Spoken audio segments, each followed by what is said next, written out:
بسم اللہ الرحمن الرحیم۔ السلام علیکم۔ نائمروز ٹی وی مبارک جیت آپ کی خدمت میں حاضر ہے۔ ناظرین، آج بہت ہی پیاری شخصیت، جرمنی کے ایک کامیاب بزنس مین اور زبردست آواز کے مالک، میرے کلاس فیلو بھی ہیں، اور چودھری سفیر صاحب ہیں ہمارے ساتھ آج۔ پہلے یہ شلیسویگ-ہولسٹین ہوزم میں رہے، پھر فرینکفرٹ چلے گئے، مختلف قسم کے بزنس بھی چل رہے ہیں ماشاءاللہ ان کے۔ تو چلتے ہیں فرینکفرٹ۔ جی السلام علیکم چور صاحب۔ وعلیکم السلام ورحمۃ اللہ۔ عمر صاحب کیا حال ہے آپ کا؟ الحمدللہ، آپ کا کیا حال ہے جناب؟ جی شکر ہے، اللہ تعالیٰ کا احسان ہے، اللہ تعالیٰ کا۔ آپ سنائیں، صحت کیسی ہے آپ کی؟ اللہ کا فضل دعائیں آپ کی۔ میں نے کہا اس دن میں نے دیکھی ماشاءاللہ بڑی پیاری آواز میں آپ کی نظم، مجھے بڑا اچھا لگا۔ میں نے کہا آپ کا اب انٹرویو بھی لیا جائے گا، تو میں نے پھر چودھری صاحب سے رابطہ قائم کیا، تو انہوں نے کہا جی کوئی مسئلہ نہیں۔ میں نے کہا لوگوں کو بھی پتہ چلے کہ ماشاءاللہ۔ اچھا یہ بتائے چودھری صاحب کہ یہ جی اپنا کب پتہ چلا آپ کو کہ ماشاءاللہ اتنی پیاری آواز آپ کی ہے؟ ویسا اصل میں آپ کو پتہ ہی ہے، جیسے ہم تو کلاس فیلو بھی ہیں، ربا سے ہی جی ہم تو علمی مقابلہ جات میں حصہ لیتے آ رہے ہیں، جی اور تلاوت ہو، نظم ہو، تقریر، بیت بازی یا اذان، بچپن سے یہ محلے میں ہی دورہ میں شرکی بیس ہے، کیونکہ تولک ہے چودھری شبیر صاحب ہمارے تھے ادھر جی مرحوم ناظر مال اول، تو وہ ہمارے معاشرہ بہت، اللہ تعالیٰ کو جزائے خیر عطا کرے، انہوں نے یہ شوق پیدا کر دیا، ماشاءاللہ۔ تو بچپن سے پھر شوق تھا، پڑھتے رہے ہیں۔ یہ تو بس ہے کہ حضرت مسیح موعود صلی اللہ علیہ وسلم کا کلام ہے، اس کو ہم سعادت سمجھتے ہیں اپنے لیے بڑی، کہ ہمیں موقع مل جاتا ہے، جی بس دعا کیا کریں، اللہ تعالیٰ فضل کرے۔ اچھا یہ بتائیے سر کہ آپ یہاں پہ پہلے ہوزم میں ہوتے تھے نا، جرمنی؟ جی جی بالکل بالکل تو بالکل۔ تو یہاں سے ہجرت کرنے کا کوئی خاص مقصد تھا؟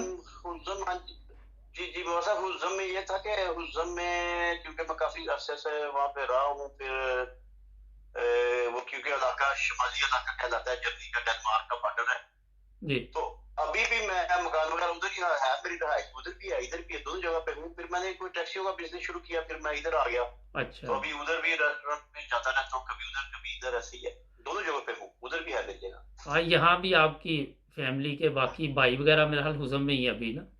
ہاں جی وہ سارے حزم میں ہیں۔ ہاں جی، میں یہ تو ناظرین آپ کو ابھی بتاؤں کہ بڑی اچھی فیملی ہے ان کے، بھائی بھی بڑے اچھے ہیں، میرا ذاتی تعلق بھی ہے، بڑے پیار ہاں جی محبت ہاں سے جی ہاں جی ملتے ہیں جی سب۔ جی اچھا جی چودھری جی صاحب یہ بالکل بتائیے کہ پاکستان کب سے چھوڑا ہوا آپ نے؟ جی ویسا وہ 84 میں جب حضرت خلیفۃ المسیح رابع رحمۃ اللہ تعالیٰ نے ہجرت کی ہے، جی تو ان کے چند ماہ بعد پھر ہم نکلے وہاں سے، تو پہلے سویڈن آئے تھے، اچھا تو 1 سال سویڈن میں رہے ہیں، 1 سال کے بعد پھر وہ ان کی پالیسی کچھ ایسی تھی کہ وہ ہمیں ویزے نہیں دے رہے تھے، تو خلیفۃ المسیح رابع رحمۃ اللہ تعالیٰ نے فرمایا کہ آپ یہاں سے ملک کو چھوڑ دیں، ٹھیک تو انہیں کی وجہ بنی، پھر ہم نے سویڈن کو 1 سال کے بعد چھوڑا، اور 85 میں جرمنی آ گئے تھے، تو وہیں سے ہم، کیونکہ گوتنبرگ سے مربی صاحب نے فیری پہ بٹھایا، تو ہم وہ ایک پورٹ ہے کیل، کیل شہر ہے وہاں پہ، جی ہم کیل آ گئے، پھر کیل سے انہوں نے ہمیں جو ڈیوائڈ کیا تو ہم اس میں چلے گئے، تو اسی طرح بس ٹھیک 84 سے نکلے ہمیں۔ اچھا تو پاکستان جاتے رہتے ہیں آپ بھی؟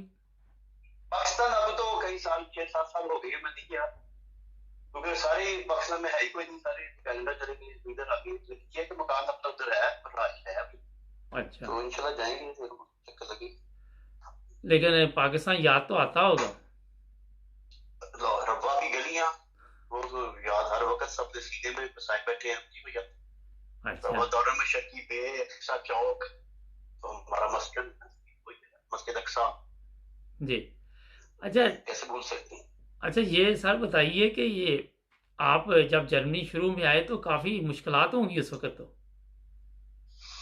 جی جی ویسا وہ دور ایک اور دور تھا، آج کل تو وہ ایسی مشکلات ہے جو نئے آنے والوں کو نہیں پتا، ہم نے تو بہت دھکے کھائے ہیں پہلے، کیونکہ اس وقت تو جماعت ابھی منظم نہیں تھی، جی تو ہم جب آئے ہیں تو سب سے پہلے کیونکہ ہیمبرگ میں ایک ہمارے اس وقت مربی تھے لائق صاحب، جی مربی سلسلہ، تو ان کو پہلے ملاقات ان سے ہوئی ہے، پھر جماعتیں تو ہم نے خود ہی بنائی ہیں، ادھر مسلم کی جماعت بھی بنانے والے ہم ہی ہیں، اب تو اللہ کے فضل سے وہ مسجد بن رہی ہے، ہاں قریب بن جائے گی، جی تو اس وقت وہاں پہ کچھ نہیں تھا، تو ہمیں انہوں نے گاؤں میں بھیج دیا، وہاں سے پھر شہر آنا سائیکلوں پہ بڑی مشکل سے، پھر کام ڈھونڈے ہوئے آہستہ آہستہ، پھر اللہ تعالیٰ نے بڑا فضل کیا، جماعتیں قائم ہو گئی، پھر جی خلیفۃ المسیح رابع رحمۃ اللہ کے دورہ جات ہیمبرگ میں آنا ان کا، پھر ایک سلسلہ شروع ہو گیا تھا بات کا۔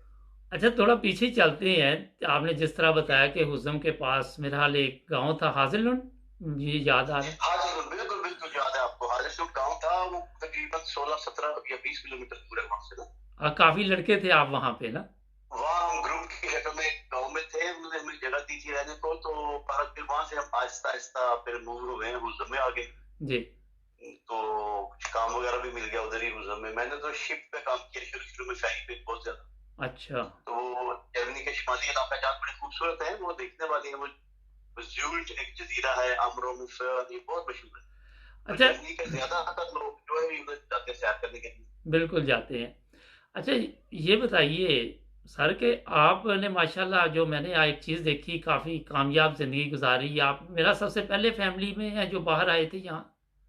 جی جی جی، میں کوئی 19 سال کی عمر میں نکلا تھا پہلے، تو اس وقت جب مسیح رابع کی ہجرت ہوئی ہے تو میں نے اپنی والدہ محترمہ اللہ تعالیٰ علیہ کی رحمت کرے ان سے کہا کہ مجھے بھی بھیج دیں۔ تو اچھا وہ تو نہیں مانتی تھی، وہ کہتی تم چھوٹے ہو ابھی واپس آ جاؤ گے۔ بہرحال میں نے ضد کی تو بہرحال اس وقت پھر میں نکلا ہوں، چھوٹا تھا۔ بڑے بھائی یہ چودھری منیر صاحب جو حزب میں صدر جماعت بھی رہے کافی عرصہ، جی جی وہ ابو ظبی میں تھے، پھر وہ بھی آ گئے۔ دوسرے چودھری نصیر صاحب بھی پھر پاکستان سے ان کو بھی منگوایا، جی. پھر آہستہ آہستہ سارے ہجرت کر کے پاکستان۔ اچھا تو یہاں جب آپ آئے تو آپ نے یہ سوچا تھا کہ سب کو بلاؤں گا میں وہاں سے. نہیں، اس وقت تو ہمیں یہ پتہ ہی نہیں تھا کہ کیا بننا آگے، تو یہ تو اللہ تعالیٰ کی کوئی تقدیر چل رہی ہے نا، ایسے کہ انسان کو تو نہیں پتا ہوتا، جی لیکن یہ الہی تقدیر ہے جو میں سمجھتا ہوں کہ ہجرت کا ہونا اور ان ملکوں میں جماعت کا اس طرح پھیل جانا دور دراز علاقوں میں جگہ کے، یہ کوئی اللہ تعالیٰ کی طرف سے ہی ہوا۔ سب اس وقت تو ہمیں کچھ پتہ نہیں تھا، ہمیں تو یہی تھا کہ ہم بھی آج اور کل واپس ہو جائیں گے، جی. تو پر اللہ تعالیٰ نے بڑا فضل کیا، پھر آہستہ آہستہ سارے آتے گئے۔ اچھا چر صاحب یہ بتائے کہ آپ ماشاءاللہ ایک کامیاب بزنس مین ہیں یہاں پہ کیونکہ میرا حال پوری فیملی میں سب سے زیادہ ایکٹیو آپ ہی ہیں جہاں تک مجھے انفارمیشن ہے نا. تو جی جی، بہت کوشش کرتا ہوں، جی کوشش محنت بہت ہے۔ اچھا محنت بہت زیادہ ہے تو اس میں کیا وجہ کہ ہر بندہ کامیاب نہیں ہوتا اس میں آپ نے کون سی چیز پہ زیادہ توجہ دی. ویسا اس میں یہ ہے کہ پہلی تو یہ کہ انسان کا کچھ جو لائن آپ پکڑتے ہیں تجربہ ہونا چاہیے اس کو، کچھ آپ سمجھے۔ پہلے ریسٹورینٹ میں جیسے ہم نے کام کیا تھا بہت پیزا وغیرہ میں آپ کے اٹالین کے پاس، تو وہ سمجھا ہم نے اس لائن کو، پھر اس لائن میں گئے، ریسٹورینٹ نیا ادھر چل رہا ہے بگ ڈنر ٹورسٹ سے، اور حلال ہے بالکل ریسٹورینٹ، اس میں کوئی ایسی غلط چیز نہیں ہے۔ جی ڈلیوری کرتے ہیں ہم اور لوگ پسند کرتے ہیں، ہر چیز رینٹ کی سلامی اور سب چیز چلتی ہے۔ یہ ہے کہ محنت ہے، اس میں محنت اور تجربہ اور دعا اور حضور کو خط لکھتے رہتے، سب سے بڑی چیز ہے کہ خلیفہ وقت کو خط لکھنا، اس سے ماشاءاللہ. برکت پڑتی ہے۔ اچھا آپ نے یہ بات کی کہ آپ کا ریسٹورینٹ ہے وہاں پہ اور حلال چیزیں آپ بیچتے اس کا مطلب یورپ میں بندہ حلال چیزیں بیچ کے بھی اپنا سسٹم چلا سکتا ہے. 100% بالکل جلتا ہے، منافع کم دیں، کوئی اس میں حرج نہیں ہے، لیکن اس میں برکت ہے۔ میں نے تو لکھ کے نکلا دیا ہوا ہے کہ اس میں کوئی الکوہل، جب کوئی لوگ آتے ہیں جرمن تو وہ دیکھتے ہیں کہ یہاں الکوہل نہیں ہے پاس، ناراض ہو کے نکل جاتے واپس، لیکن کوئی فرق نہیں پڑتا، تھوڑا کمائیں اس میں برکت ہے، لیکن غلط چیز نہیں ہونی چاہیے۔ آپ جائیں حزم میں جب چیک کریں پیزا ایک حزم، کوئی غلط چیز نہیں ملے گی آپ کو وہاں پہ، ہر یہ چیز ترکیوں سے ماشاءاللہ منوا دیتے ہیں سر۔ رزق حلال میں برکت بھی ہے. بالکل بالکل۔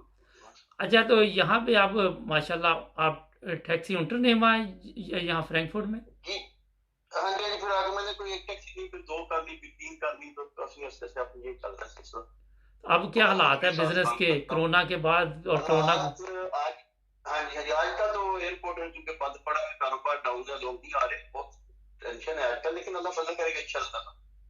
جی کچھ کام چلتا ہے کیونکہ میں اپنے کسٹمر کچھ بنائے ہوئے ہیں، کافی طلبات ہیں، تو وہ کام ہو جاتا ہے گزارا، لیکن یہ کہ آل راؤنڈ دیکھا جائے تو اس وقت مشکلات ہیں کیونکہ لوگ نہیں آ رہے زیادہ تر، جی اور ٹیکسی کا کام چلتا ہے کہ ٹورسٹ کے ساتھ لوگ آئیں، ہوٹلوں میں آئیں، میسے وغیرہ لگے، اور کیونکہ آج کل وہ پابندی ہے، لیکن مجھے لگتا ہے انشاءاللہ تعالیٰ اللہ تعالیٰ فضل کرے گا، ٹھیک ہو۔ انشاءاللہ. اچھا سفیر صاحب یہ آپ نے بات کی ابھی کہ کرونا کی وجہ سے کافی حالات خراب ہیں، لوگ بھی پریشان ہیں. میری اطلاع میں تو یہ بھی ہے کہ جرمنی میں کافی دکانیں بھی بند ہو رہی ہیں، تو کافی لوگ اس وجہ کا ڈسٹرب ہوئے ہیں. مگر کبھی آپ نے سوچا تھا کہ یہ بھی حالات آ جائیں گے جرمنی میں یا دنیا میں؟ نہیں نہیں، یہ تو بہت اچانک ہوا ہے، یہ تو خلیفۃ المسیح کی جو بات منہ سے نکلی تھی کہ آپ مارکیٹوں میں جائیں گے ایک دم تو چیزیں نہیں ملیں گی، ریگال خالی ہوں گے، وہ تو میں حیران ہو گیا کہ مرزا جب ہم جاتے تھے یا ابھی حال ہی میں، تو وہ چیزیں واقعی بالکل ان کی بات پوری ہو گئی ہے